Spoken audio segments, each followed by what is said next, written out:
Entonces, el tema de hoy son las difusiones araña.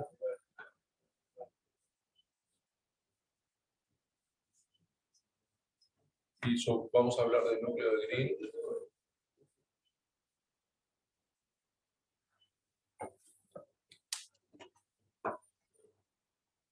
Las funciones excesivas.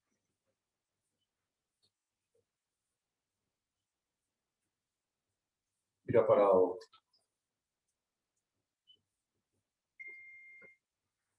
En realidad la parada óptima es la motivación, pero los prerequisitos al final resultaron interesantes o, bueno, no sé, para mi gusto. En realidad esto, Diffusion Spider sería, y es trabajo conjunto con Paavo Salminen. Y ahora se juntó un colega que se llama Jukka-Pekka, perdón, Jukka-Lempa. Son ambos de Turku en Finlandia. Bien, y voy a hablar de un artículo que está en Archive y sometido a publicación. También tiene detalles técnicos de evaluación. Entonces, voy a hablar de tres cosas. La primera, la construcción del proceso, que capaz que es lo más general y para mí es muy interesante. Después, las funciones excesivas construidas sobre ese proceso y después como aplicación la paradoja. Entonces, la construcción del proceso. O sea, primero, ¿qué es lo que queremos hacer? Lo que queremos hacer es, en un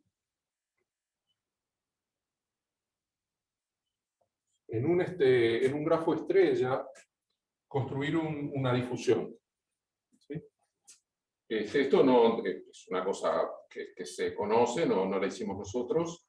En particular, de la primera propuesta de Walsh.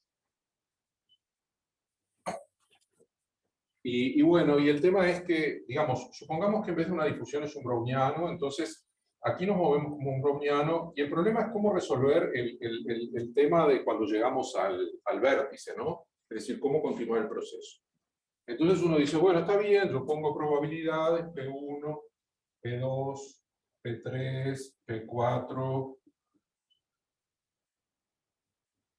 Bueno, la idea es que fueran 8 para que fuera una araña. Eran 8, perdón.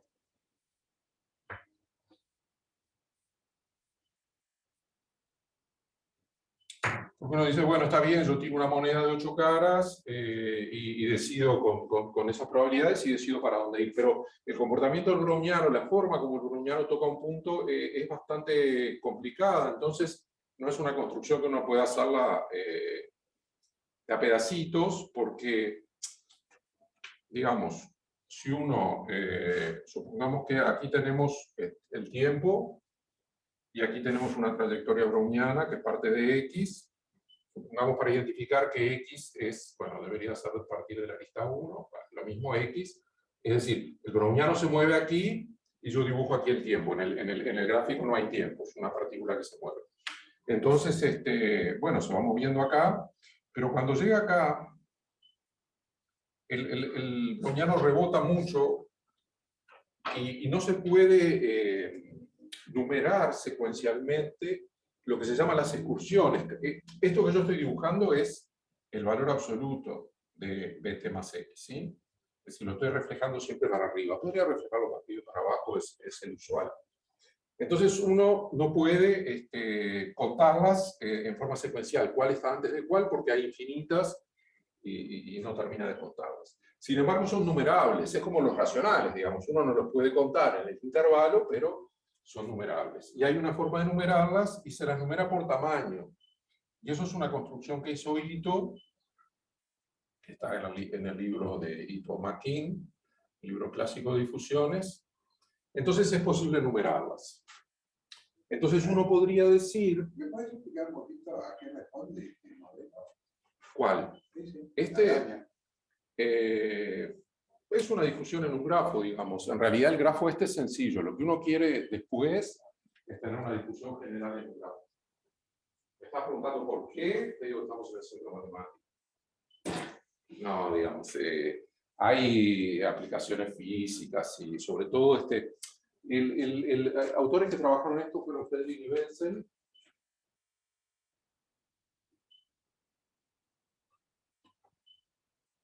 Y esto aparece cuando vos tenés, suponete,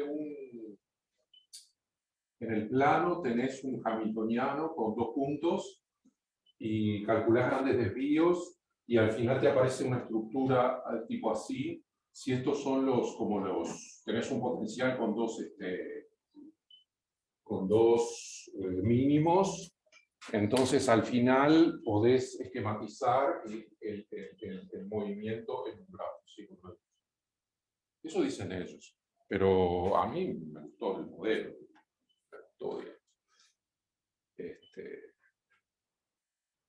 Bien, entonces decía que no se pueden numerar secuencialmente, pero sí se pueden numerar. Entonces uno puede hacer xt igual la suma de k igual 1 a infinito de e sub k de t, donde cada una de estas es una excursión.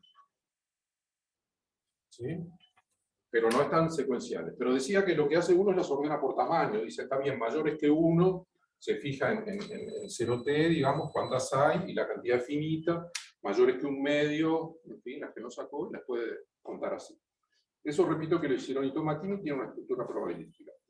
Entonces, para construir... Perdón, sí. Cuando dice corto en 1 y me fijo en las que pasaron el 1, puedes saber la última vez que tocó el 0 y la próxima vez que tocó el 0, digamos. La última vez... Lo bueno que contás son las pancitas, ¿no? Las excursiones son funciones que empiezan en 0 y salen en 0 y no tocan el 0 en el medio. Claro, Lo que pasa es que acá hay muchas muy chiquitas, tiene como una estructura de cantos, se van como metiendo, entonces no se pueden contar secuencialmente, pero se pueden contar. Entonces uno para reconstruir el browniano lo que podría hacer es decir xt, o bueno, x tilde t igual a hacer suma de k igual 1 a infinito, entonces acá pone una variable de Bernoulli de parámetro 1 medio independiente que sub k de t, y lo que hace es clipea las excursiones con probabilidad 1 medio. Entonces, a partir de esta construcción, lo que propusieron Ito Makini, bueno, y formalizaron otros, es lo que se llama el Skew-Brownian motion, que lo que hace es cambiar la probabilidad. Entonces, lo que se tiene acá, y esto sí tiene esto también, pero esto que Ricardo preguntaba, esto tiene la aplicación de que tenemos una membrana semipermeable, que un poco refleja y otro poco deja pasar. Pero si deja pasar menos, entonces hay menos probabilidad de que las excursiones estén para abajo y uno tiene un proceso más reflejado, pero como mixto, ¿sí? Y bueno, entonces uno con esta idea podría construir una difusión acá. Puede decir, bueno, está bien, ahora mi xt es la suma, parto de un browniano reflejado, entonces sumo de k igual 1 a infinito, pero pongo una variable aleatoria, es su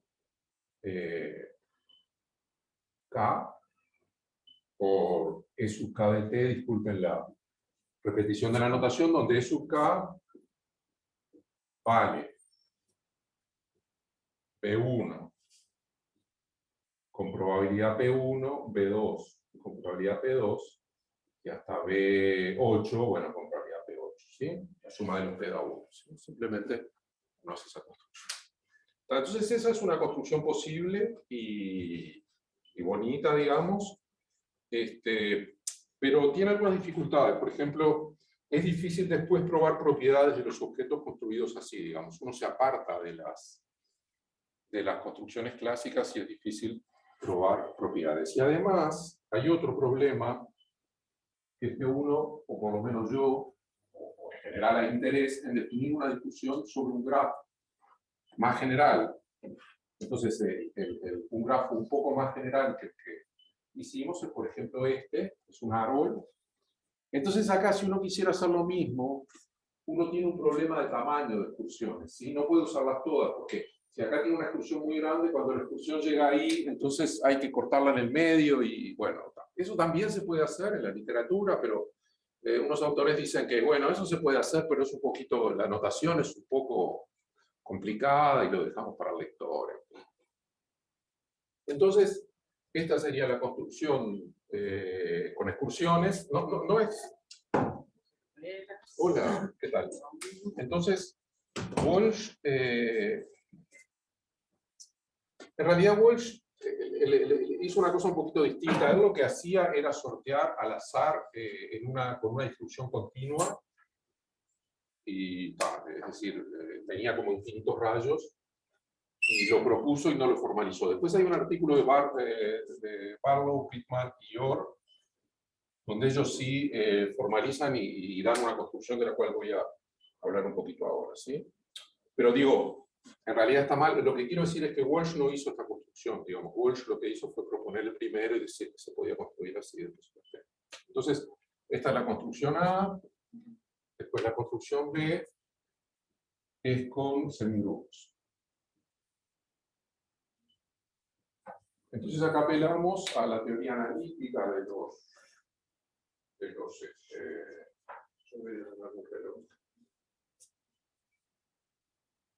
la teoría analítica de los procesos estocásticos, que es una cosa bien clásica, donde tuvo una participación muy importante. Y es la siguiente, digamos. Lo que hacemos es, cuando tenemos un proceso XT, definido en un espacio de estado C, ¿sí? En un espacio de estado general, porque lo que me interesa es que el espacio de estado sea un grafo u otro objeto. Entonces yo defino el P sub T aplicado a F en el punto X, sencillamente como la esperanza saliendo de F. Entonces, estos objetos, los P sub T, definidos así, forman un semigrupo. Yo no voy a hablar de cuestiones técnicas, de continuidad o propiedades del semigrupo. Básicamente la propiedad del semigrupo, y tiene que ver con la propiedad de Markov, es que PDT más S es PDT compuesto con PDS, ¿sí? Entonces se prueba, no es difícil, con el teorema de Kolmogorov, existencia de procesos o caracterización de procesos en espacios producto, que el semigrupo caracteriza el proceso, ¿sí? Es decir, si yo parto del proceso, construyo el semigrupo, pero si yo tengo un semigrupo con algunas propiedades razonables, que sea positivo, que sea de identidad en cero, y algunas propiedades de continuidad, entonces existe un proceso en el espacio de trayectorias, que es el espacio de estados producto.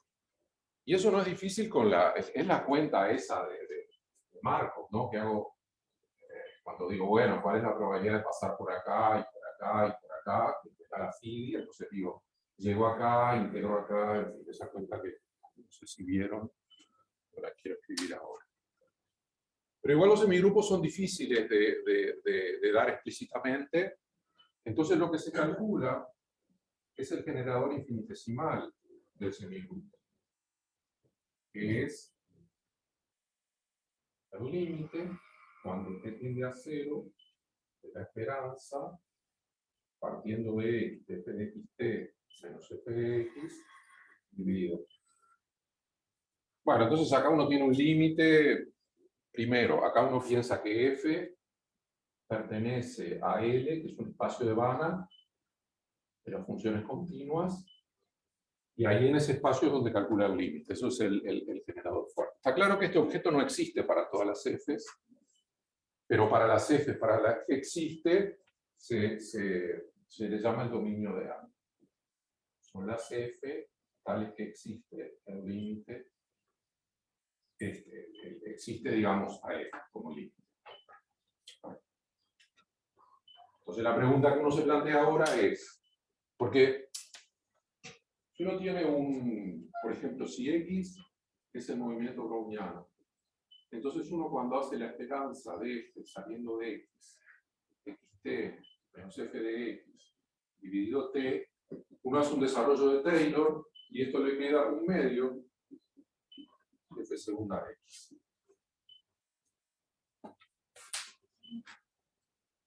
Entonces, está bueno, digamos, porque el operador es la derivada segunda. Entonces, es un objeto bien sencillo, ¿no? Lo hace un operador. Pero claro, entonces uno ya se da cuenta. Primero, que la f no puede crecer mucho en el infinito para que esto sea finito.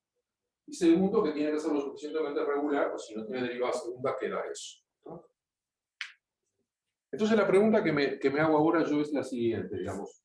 Supongamos que yo sé que mi proceso tiene un generador infinitesimal dado, que es la derivada segunda o alguna variación o algo así, ¿sí? Entonces, ¿cuándo existe y puedo entender cómo es el semigrupo, cuándo ese semigrupo es único? Porque del semigrupo pasa el proceso. Entonces, esto es una forma de construir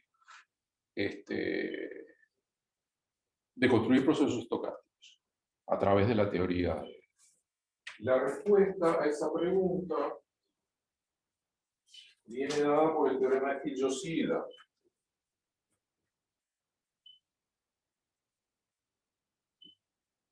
Que lo voy a enunciar acá. Entonces, está tomado de un libro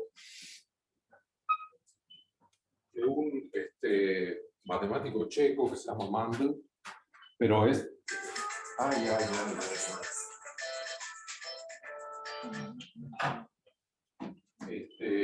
que se llama Mandel, pero es un teorema clásico que está en muchos lugares. Entonces lo que dice el teorema es lo siguiente. A genera un semigrupo P de T cuando, o sí solo sí, el dominio de A es denso en N, que es un espacio Banach, un espacio Banach, ¿sí? 2, dada una F que pertenece a L le estamos llamando el espacio Banach. Piensen que es el espacio Banach de funciones continuas, de una Yosida general, es un espacio Banach. ¿Correcto? Lambda positivo, existe una única solución de lambda F menos, perdón, sí, AF igual a F. Y acá esta es la solución, ¿no? La F grande es la solución, ¿sí? Entonces, para pensar un poco esto, si esto es el movimiento browniano, entonces esto es la derivada segunda, entonces estamos diciendo que una ecuación lineal de segundo orden tiene una solución. La condición 3 es una condición de positividad. Si f es mayor o igual que 0, entonces f es mayor o igual que 0. Y la 4 es una condición que se llama disipativo, que es el lambda por la norma de la solución tiene que ser menor o igual que la norma del dato. En realidad la condición importante es bueno, son todas importantes, pero la que da mucha información sobre el proceso es la 2. Porque lo que uno hace, y eso fue lo que hizo Feller, es encontrar los buenos espacios de funciones para que esto me dé procesos. Y después, dependiendo de la forma del espacio, uno saca las propiedades del proceso. Porque esto está relacionado con el problema de construir todos los movimientos brownianos posibles en un intervalo, por ejemplo. Entonces uno dice, ¿qué problema puede haber en construir un movimiento browniano en un intervalo? Bueno, primero hay que definir qué es un movimiento browniano en un intervalo. Entonces uno dice, está bien, un movimiento browniano en un intervalo es un movimiento que cuando está dentro del intervalo se comporta como un browniano. Y en los bordes, y ahí es el problema donde pueden aparecer muchos comportamientos distintos. En los bordes el movimiento puede estar absorbido, puede ser reflejado, puede ser, ¿cómo sería? Retenido por un tiempo. Entonces, allí lo que se ponen son condiciones, por ejemplo, no voy a ser específico, pero voy a hacer una aplicación sencilla para mostrar. Suponer que construir o analizar todos los movimientos brownianos en 0,1. Entonces, que sea un movimiento browniano en 0,1 quiere decir que AF es un medio de F segunda cuando X pertenece a 0,1 abierto. Pero ahora lo que yo tengo que tomar es que construir es el DDA. Entonces, en general, uno, por ejemplo, dice, bueno, DDA son las F que pertenecen a C2 y tal es que F' de 0 es igual a F' de 1 es igual a 0. Por ejemplo, uno pone esa condición. Entonces restringe. Entonces uno hace las cuentas y puede demostrar que bajo esas condiciones se cumple el teorema de Stiglitz. Entonces existe un semigrupo y existe un proceso. Entonces la pregunta es cómo se comporta el proceso. Y estas condiciones lo que implican, si yo no me equivoco, es que el proceso se refleja. Es el proceso reflejado. Pero podría uno ser absorbido, entonces uno pone otras condiciones. Y bueno, y en realidad después lo que aparecen son combinaciones lineales. Con una probabilidad vos sos absorbido, con otra probabilidad sos reflejado, o con una también puede pasar que llegues acá y este es un tiempo exponencial y después salgas, en fin, digamos, el problema es caracterizar todos, es un problema resuelto y se estudia con esta teoría. Y bueno, pero con esta teoría la idea es aplicar el teorema de Hill-Josiah para construir la difusión Spider, y aplicación 1 entonces, y aplicación 2, la Spider Diffusion, bueno, la difusión araña.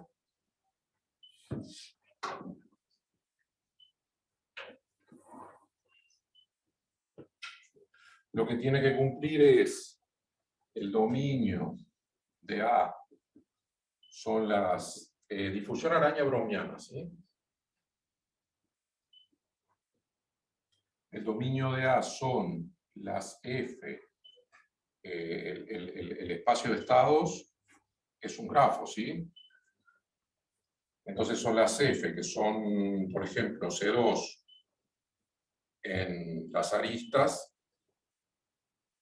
y la condición que resulta, esto es un teorema de Fredlin y Wenzel, es que la suma de P sub I de I igual 1 a la cantidad de aristas que tengamos, n, de la derivada de F con respecto a una variable, digamos, X, que mide la distancia al origen en el punto 0 más, tiene que ser 0.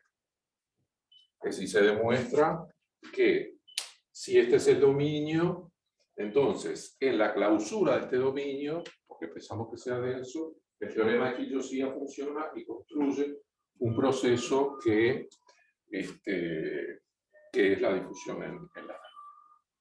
Entonces, bueno, a mí me gustó mucho. Esto no fue lo que nosotros hicimos en el artículo, porque nos basamos en Barlow, Pittman y Orr, que hicieron una cosa más difícil y más interesante, que dieron una fórmula explícita para el PT, para el semigrupo. Porque recuerden que la jerarquía es así, ¿no? Yo tengo el generador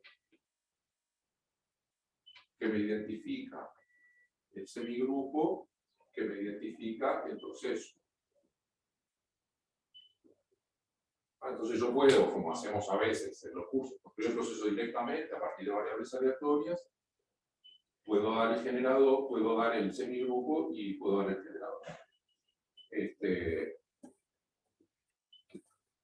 Y como es, y ellos lo que hacen en el caso de la araña es dan el semigrupo, que es más difícil, pero combinan, lo que hacen es combinar el operador del browniano reflejado y lo tiran, lo sortean a las aristas y logran meter en el PT esa dinámica y demuestran que es un semigrupo que cumple las propiedades.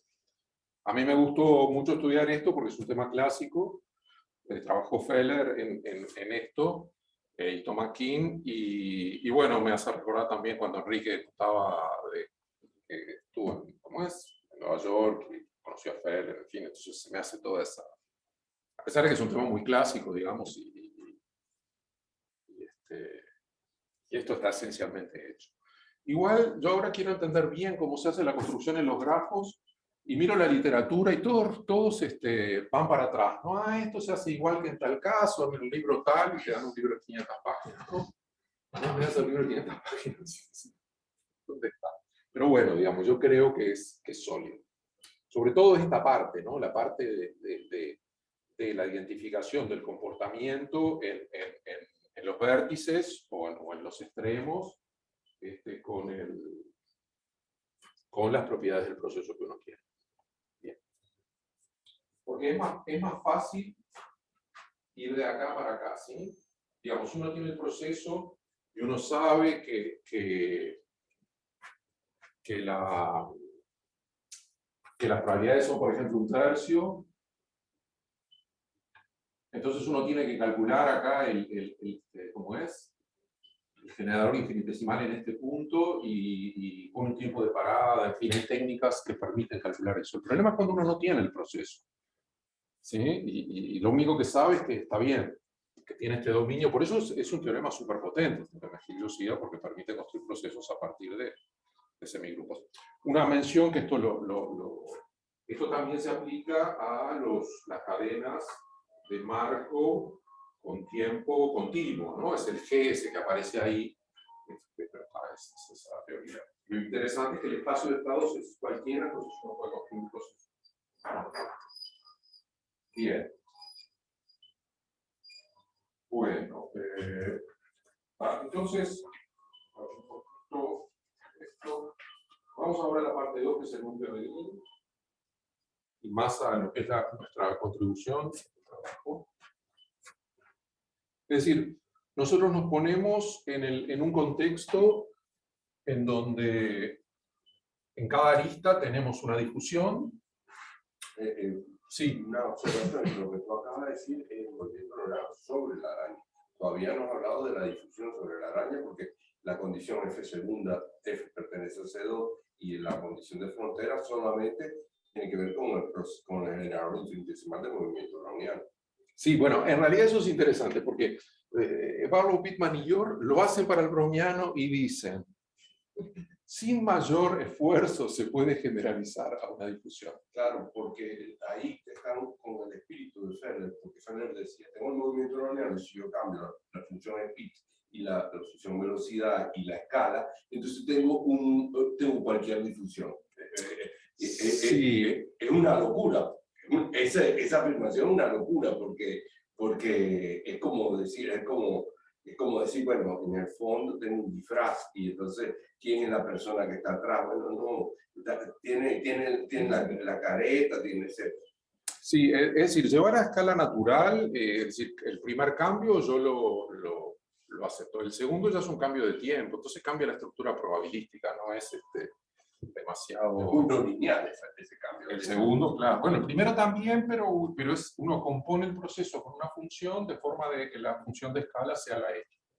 Claro, yo aquí no hablé más de lo que de la sustancia del asunto, es que para las difusiones en la recta, lo más general que se hace es el operador F, es decir, esto es lo que hace Mandel, dice, bueno, yo derivo respecto de una función creciente y después, ¿qué es la función de escala? Y después derivo respecto de la medida, bueno, escala y de velocidad, la derivada positiva de F. Y esto es al límite, bueno, cuando h tiende a 0, de f a 0 más, de x más h menos f de x sobre b de x más h menos b de x. Estas son las dos funciones y después esta derivada de escala es la misma. Entonces es una derivada segunda, pero respecto a otras funciones. Y esta es la forma más general de difusiones que se puede construir en la recta, ¿sí? Que todas las derivadas segundas y las dos son X, ¿no? Bien. Es muy interesante cómo, bueno, está bien, cómo Mandel prueba, cómo construye las soluciones de esta ecuación con esos operadores derivados. Estas son apenas funciones crecientes que pueden ser discontinuas, etc. Pero bueno, en esa época, debe ser 50, 60 años, los tipos realmente se rompieron la cabeza y hicieron una teoría muy bonita. Entonces, parte 2, núcleo de Green.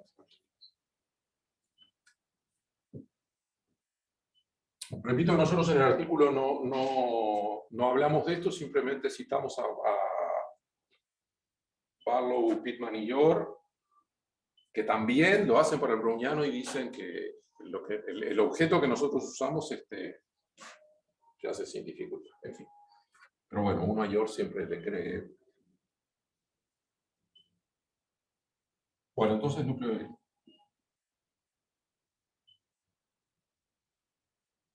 Entonces, ¿cuál es el objeto que nosotros tenemos? Tenemos una difusión AKX que la podemos considerar como en la recta como recurrente, quiere decir que siempre llega al cero, y la consideramos, la consideramos matada, ¿sí? La matamos en cero. Y a partir de esto construimos la difusión en todo la araña. Y lo que probamos es, ¿por qué es importante el núcleo de Green en esta teoría? El núcleo de Green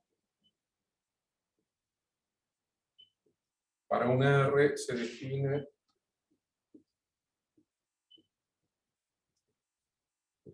es como la transformada de Laplace, la esperanza saliendo de X, de la transformada de Laplace de ese objeto. Y lo que ocurre, que es interesante, es que el núcleo de Green es inverso. Esta ecuación uno podría pensarla un poquito más como lambda I menos A, F igual F. Entonces el núcleo de Green es la solución que uno busca. ¿Sí? Hay una forma explícita para la solución, bueno, semi-explícita, si uno es capaz de calcular esto.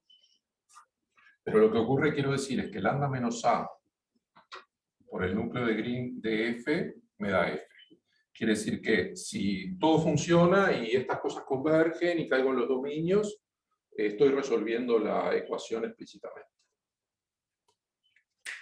Bien, más allá de que después vamos a ver que tiene una aplicación en parada óptima, que eso es lo más específico nuestro, digamos. El núcleo de Green no estaba calculado para la definición hasta donde nosotros. Bien. Entonces, es una fórmula, no tiene demasiado. Bueno, tiene sí, porque la demostración tiene una cierta sofisticación, la demostración está hecha con teoría de funciones. Pero básicamente nosotros miramos el proceso que es el proceso Philip at x igual 0, quiere decir que estamos pensando en un proceso NR. Y ese proceso tiene una ecuación asociada, que es esta ecuación,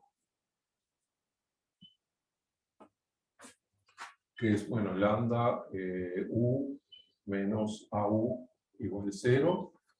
Esto es una ecuación de segundo grado, entonces tiene dos soluciones.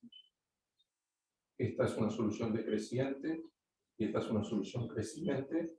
Y la combinación lineal de esas, es decir, estoy mirando la ecuación homogénea, el teorema de Stiglitz me pide solución de la ecuación no homogénea, pero estas son con estas dos soluciones yo construyo el espacio de todas las soluciones, ¿sí?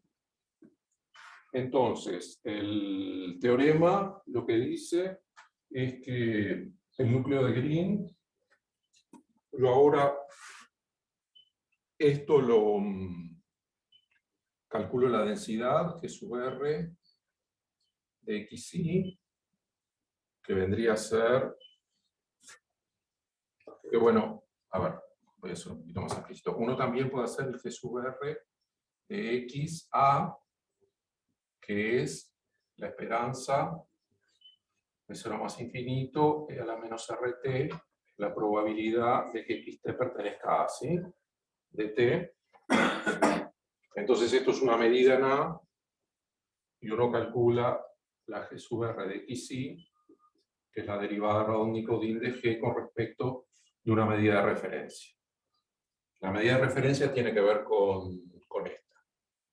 Pero bueno, no voy a entrar en demasiados detalles.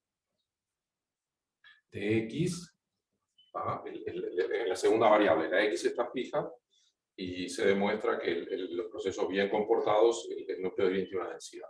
Y lo que nosotros damos es una fórmula para la densidad del objeto que estamos considerando, de la difusión araña, que es la siguiente. Acá tenemos phi de X, tilde de XY. Esto es si 0 es menor o igual que X, es menor o igual que Y EJ. Esto quiere decir que, perdón,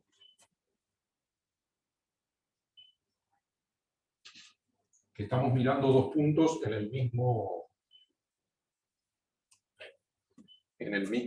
brazo, en la misma pierna, en la misma arista. Después es phi de X. Y ahora digo quiénes son las funciones. Psi tilde de Y, esto para el otro caso. Bueno, en realidad esto es tautológico. En realidad no es lo mismo porque acá no es. Y después es phi de X por phi de Y, si es distinto de J. Cuando estamos en distintas aristas aparece solo esa. Entonces, ¿quiénes son estas? Esta phi es esta, la que aparecía acá. Y esta psi tilde de XY es 1 sobre P sub I por la psi del proceso matado en X, más 1 sobre CR, donde CR es una constante asociada al proceso que se calcula por la phi de X. Entonces, bueno, el resultado es este, y a Pablo le interesó mucho, yo no lo siento tanto, que el núcleo de Green se pudiera factorizar, porque para difusiones en R, el núcleo de Green, P sub R de XY, también se factoriza. Y sub X por psi de Y, donde típicamente, bueno,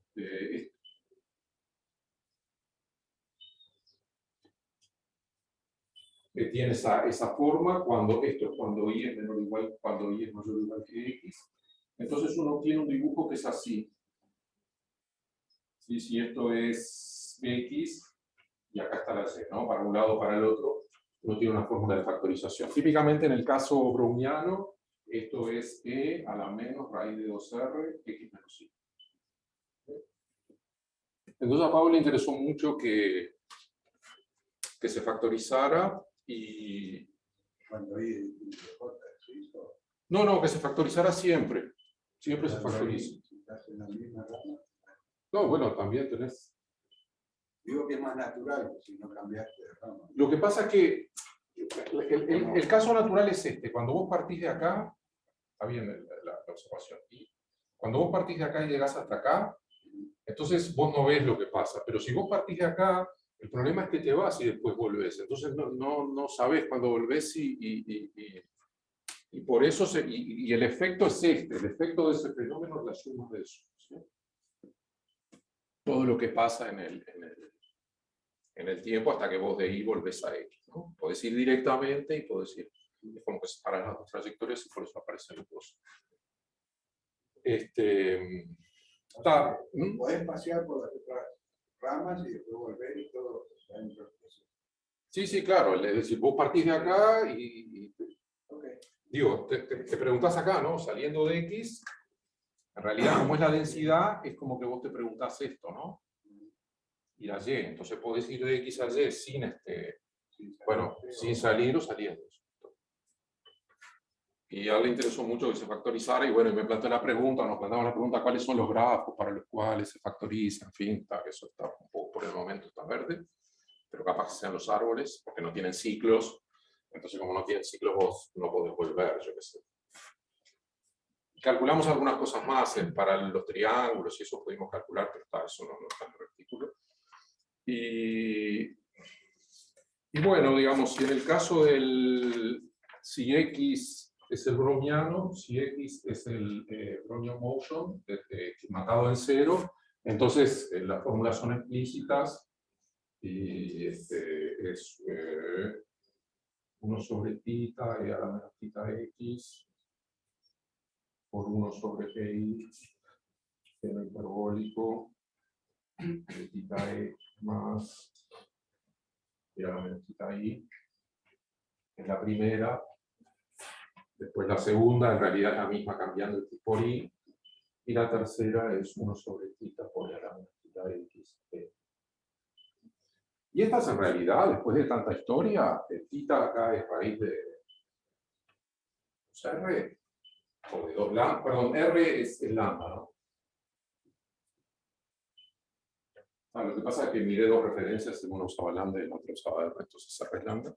Entonces, después de tanta historia, este E a la menos son las soluciones de esto, porque uno acá tiene lambda F menos F segunda igual 0, y esto tiene solución E a la raíz de 2RX y E a la menos raíz de 2RX.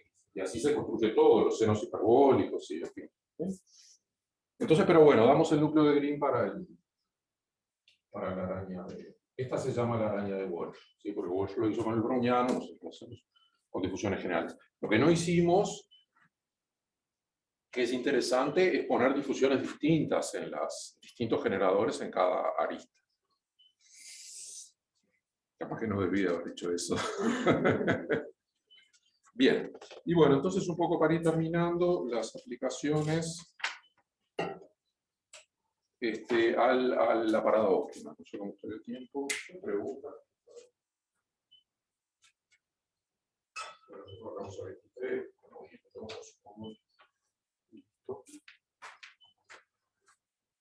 Y bueno, entonces esa era mi motivación primera, pero estudiar toda esta teoría, la verdad que me resultó súper bonito, y todavía estoy persiguiendo la prueba esa que les decía, que te mandan a un libro de 200 páginas y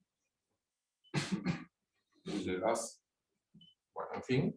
¿Es relevante que tu araña esté el vértice sea 0 o puede ser cualquier número fijo? No, es una convención, digamos. Podrías haber cambiado por cualquier número. Sí, eso simplemente vos medís la distancia el C0 porque medís la distancia del origen, sí. Estoy pensando en la aplicación. Está bien. Bien. No es relevante. Uno podría esperar que si conoce la solución para la difusión que tú estás moviendo, si conoces la fórmula exacta de lo que usted a lo mejor puedes obtener otras expresiones exactas como las que tuviste para el movimiento radial, ¿verdad? Porque en el fondo tú lo que sabes es que el movimiento radiano, lambda F menos F segundo igual 0, da esas dos soluciones. Sí, Si la ecuación es, por ejemplo... No, claro, son estas. ¿no? Entonces, Sí. si tienes para toda aquella función que pueda construir ese tipo de cosas.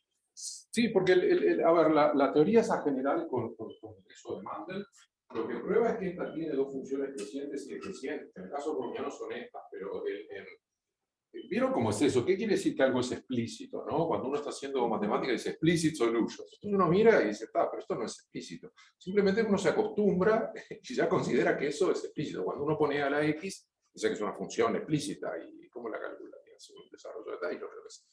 Entonces, en este campo, cuando uno considera que los objetos que puede escribir en términos de estas funciones, la creciente y las dos soluciones esas que sabe que existen, se considera explícito. A pesar de que quizás no tenga una fórmula para esto. Que tiene cierto Lo que yo estaba diciendo es que las fórmulas existen para algún tipo de difusión. Sí. Para la difusión de Legendre, para ese tipo de difusiones bien conocidas. Claro, uno tiene el resolvente, y a partir del resolvente uno podría pensar, bueno, tengo fórmulas explícitas, entre comillas, para eso. Sí, y también es interesante explorar otros procesos que no sean, porque la verdad que el único ejemplo que hay es el browniano, digamos, pero por el momento es lo que sabemos. Entonces, en parada óptima lo que vamos a hacer es esto. Vamos a suponer que, y esto sí, a la pregunta de Ricardo, que ya la anticipo, digo, está, me interesa, no tiene aplicaciones en finanzas que yo sepa. Pero entonces, bueno, uno tiene una araña viajando por acá, un proceso browniano, y pone una función de pago. Pone una función de pago que supongamos que la supone continua, entonces supongamos el primer ejemplo, este es 1, esta es la pierna 1, esta es la pierna 2, o la lista 3, entonces acá ponemos X, sería G1, acá en G2, déjame ver.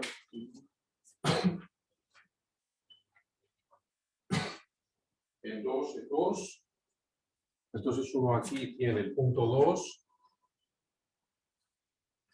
y tiene una cosa pegada, y aquí tiene el punto 1 medio, y tiene, no sé si se entiende, y aquí es 0. No sé si se entiende la función. La función es G1, es 1 más X, está para X positivo, G2 de X es X menos 2 más,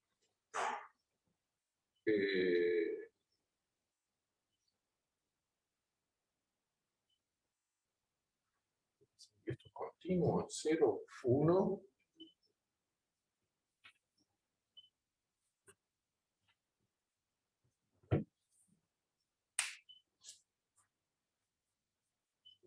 no, es 1 menos 2X, perdón.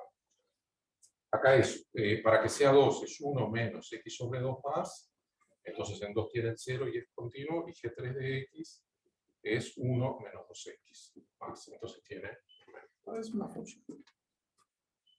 Entonces uno dice, bueno, está, yo quiero el problema parada óptima acá, yo tengo un punto que se mueve, está claro que me va a convenir estar acá, pero yo voy a tener un descuento por observar, entonces yo quiero el supremo, siempre, el tau de la esperanza de E a la menos R tau por esa G saliendo de X en X tau. ¿Sí? Y acá lo que usamos es que la solución, esta B de X, en realidad es una función excesiva y se escribe, digo, escribo esta fórmula para conectar.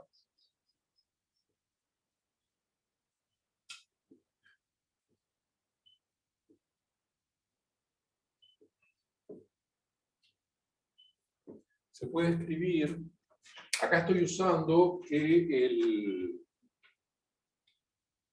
el generador infinitesimal y el núcleo de Green son inversas. Quiere decir que si yo le aplico el generador infinitesimal a una función y luego calculo su núcleo de Green, obtengo la misma. Está claro que esta fórmula tiene un problema, digamos. Que en general el espacio de funciones para el cual R menos A por F tiene sentido es muy restringido y es lo que es el dominio. Y eso, ahí es un poco ya nuestra especificidad, que empezamos a trabajar en esto en la tesis de Fabián, de aplicar el generador infinitesimal a funciones que no estén en el dominio, pero para las cuales esto tenga sentido. Y básicamente lo que tiene que pasar es que B no tiene que crecer mucho y B es suficientemente regular.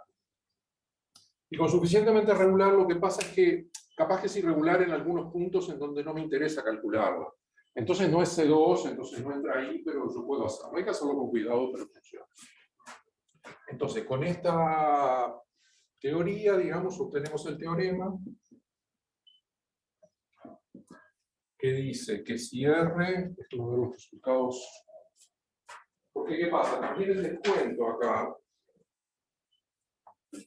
el descuento te apura, digamos, si el descuento es muy grande, entonces te achata el pago y vos estás apurado, si el descuento tiende a 0, entonces podés esperar más a llegar a la zona donde vas a cobrar más. Las probabilidades ahí son 1/3.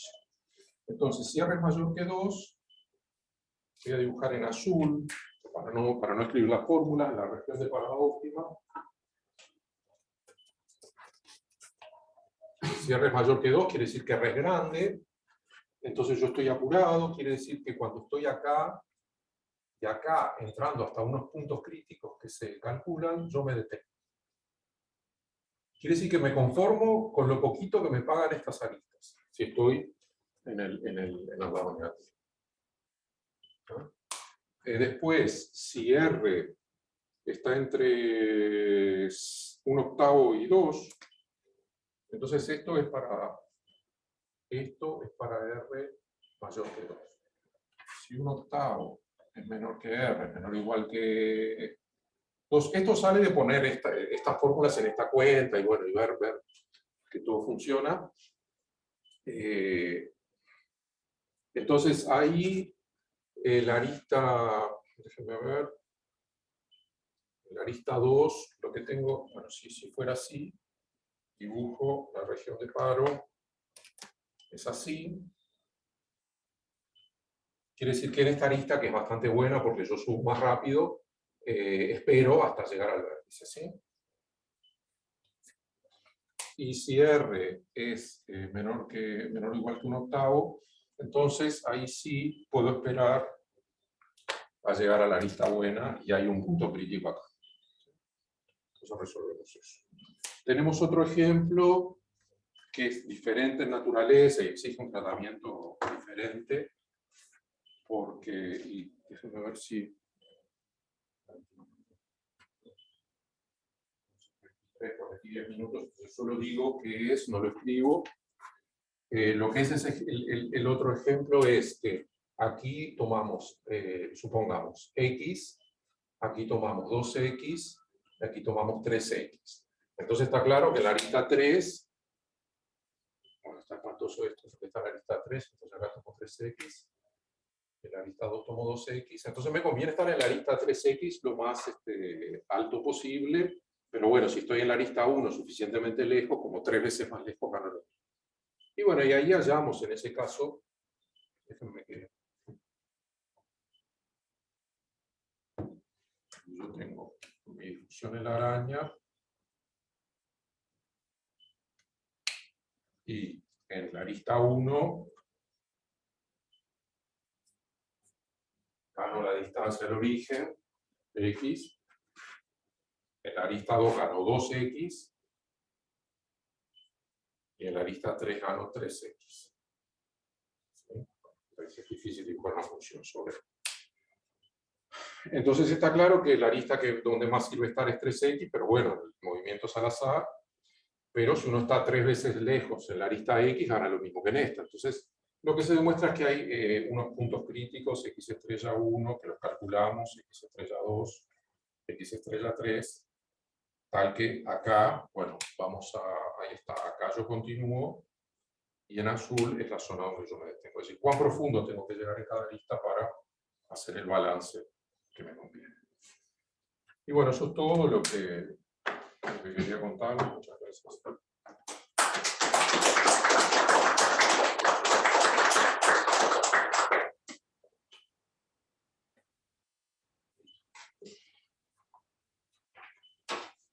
No, es interesante cuando uno tiene energía y tiempo para ir a esos temas clásicos, ¿no? Como los primeros, que siempre están ahí, pero...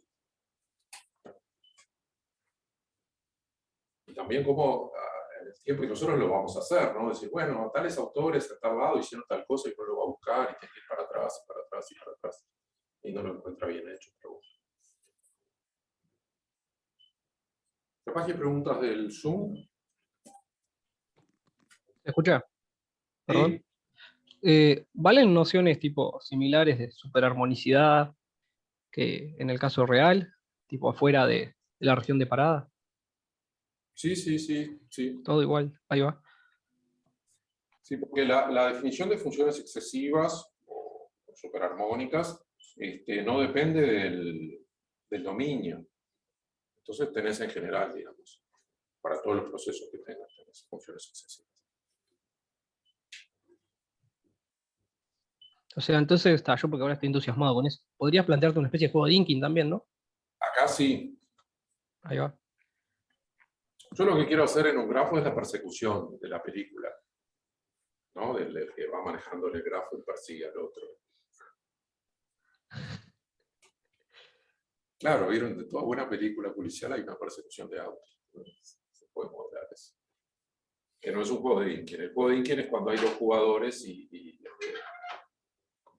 cada uno tiene un pago sobre un mismo proceso, dos funciones distintas. Y bueno, es un poco parecido a esto en el sentido que cada uno tiene que encontrar su mejor estrategia, pero depende un poco de lo que hace el otro. Pero como son dos jugadores, aparecen equilibrios de Nash, aparecen cosas más complicadas. Gracias. Un comentario sobre la parte que entiendo. Bueno, la primera parte, que ya cuando entra en parada, estoy preparando la charla que voy a dar aquí, entonces estoy diciendo historia, ¿no? Quiero hablar. Y hay un tipo que comenta los trabajos de María, se llama Abel, me ha hecho entender mucho el trabajo de María, que dice que en realidad, como a Eaton no le entendía nada al principio, cuando desarrolló su teoría de integración estocástica, pero sí entendían a Dynkin. Y Dynkin, todo el desarrollo de la difusión la hace a través de funciones de Green, pero además es muy interesante porque además cuando uno ve en el Federer 2 la parte de difusión, no hace referencia a las trayectorias. Él solamente hace referencia a los generadores infinitesimales. Entonces, ese cambio, ¿verdad?, de Dynkin, Federer, a lo trayectorial, es el libro de Eaton McKinney, esencialmente. Pero lo que hablan, la gente dice que bueno, que está bien, el problema de trayectoria es muy bonito, pero el otro problema permitía la estructura diferenciable y el gran, a pesar de que existía la fórmula de Eaton, todo lo que sea, pero la estructura diferenciable en dimensión infinita había quedado un poco marginada, es decir, pensar que una ecuación diferencial estocástica es un flujo de un sistema dinámico y que en realidad ahí cada trayectoria es la variable y la gente podía pensar en la diferencial como diferencial con respecto a la variable que es una trayectoria. Pero eso estaba muy dentro ¿cómo diríamos?, de la concepción L2 del espacio de Sobolev, y era muy suave todo, hasta que María Van se dio cuenta de que tenía una estructura para diferenciar y dentro de la trayectoria, y que la diferencia, digamos, el cambio de paradigma fue cambiar la derivada de Frechet por la derivada direccional. Es decir, la derivada de Frechet en un espacio de dimensión infinita que no llevaba nada, pero la derivada local. Y entonces, las dos cosas se pegaron. ¿Por qué? Porque entonces el espacio trayectorial permitió demostrar, así como tú decías, yo tengo el PDT y construyo el proceso, ahora yo tengo mi trayectoria y yo sé calcular derivadas con respecto a la trayectoria, y entonces puedo decir que el generador infinitesimal tiene ese infinito y su solución es como la vuelta de la tuerca, ¿no? Ir de Ito a Dynkin, en lugar de al revés. Entonces, me parece que me encantó de la conferencia esta puesta en up to date de esas dos teorías, ¿no? Sí, tendrás que contarnos bien eso. Sí, la competencia de métodos es característica a lo largo de toda ¿no? Y yo hice la tesis en la parte trayectorial, digamos, ahora, bueno, incursiono las dos porque son bonitas. Pero bueno, en los fundamentos, Comodoro cuando escribió el artículo de procesos de Markov hacía la descripción macroscópica, digamos, ¿no?, que es el espacio, la analítica, y Ito hizo la descripción microscópica, bueno, y Wiener cuando construyó el proceso. Pero y uno a veces cuando lee a Dynkin dice, pero ¿por qué no aplica la fórmula de Ito, ¿no? Y se da cuenta, no, este tipo es porfiado, digamos. Pero la fórmula de Dickinson y la fórmula de Ito casi que son la misma.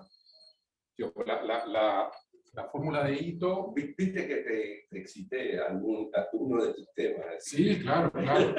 Lo hice a propósito. Bueno, pues ya me conoces también. La fórmula de Ito, uno tiene el browniano, entonces uno hace integral entre 0 y t, de f' de xs, si es el browniano, esto es más un medio de f segunda de xs de s más una martingala, ¿no? Y la fórmula de Dickinson es tomar esperanza acá. Entonces se va la martingala y no aparece. Y esto es el generador infinitesimal, ¿no? Esto es el F. Perdón, si es el browniano, esto no. Y uno mira y dice la fórmula. Pero el problema después, y la discusión técnica, es para qué funciones se puede aplicar esto, ¿no? Digamos, qué fórmula llega más lejos. Y hay una vez que hablamos con Chiviay de esto, él dijo, sí, es muy interesante, pero la descripción trayectorial, que era lo que más le gustaba a él, da soluciones fuertes de ecuaciones diferenciales estocásticas, uno puede seguir la trayectoria. Y la descripción en promedio solo da soluciones débiles, que uno no sabe dónde está, sabe la ley. Pero es esa historia de que hay ecuaciones diferenciales que tienen una única solución débil, pero muchas soluciones fuertes. Hay todo un tema ahí de...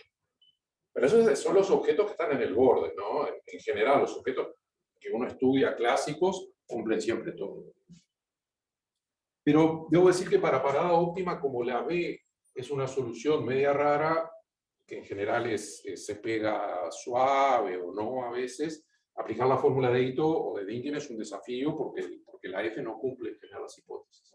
Y eso, bueno, está. O sea, estoy dando vueltas ahora de eso. Hermano, una Sí. pregunta así. Yo me imagino moviéndome en un grafo y llegando a un vértice, y me Sí. da la impresión de que la probabilidad con la que saldría de allí depende de dónde llego.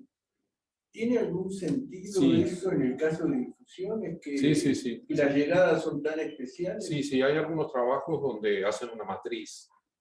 Que si tú llegas a 1, y en realidad ese trabajo es uno reciente, súper interesante. Lo que calculan es, para uno así, se interesan, tienen esa regla que decía Enrique, que yo si voy de acá, voy a si esta es 1, 2, 3, voy con P1, 2, Ajá. y a esta P1, 3, pero si llego de otra, entonces voy con otra probabilidad, tengo una matriz, ¿sí? Y lo que es interesante es que en los cálculos que ellos hacen, lo que aparece es la distribución estacionaria de la cadena de marcos de esa matriz después. Entonces Pavo me dijo, sí, claro, dice, porque como acá choca infinitas veces, entonces hay como un límite metido y la que actúa al final es la distribución estacionaria. Yo me quedé mirando y dije, wow. Pero sí, hay algunas cosas. Tú estabas a punto de aplaudir, ¿no?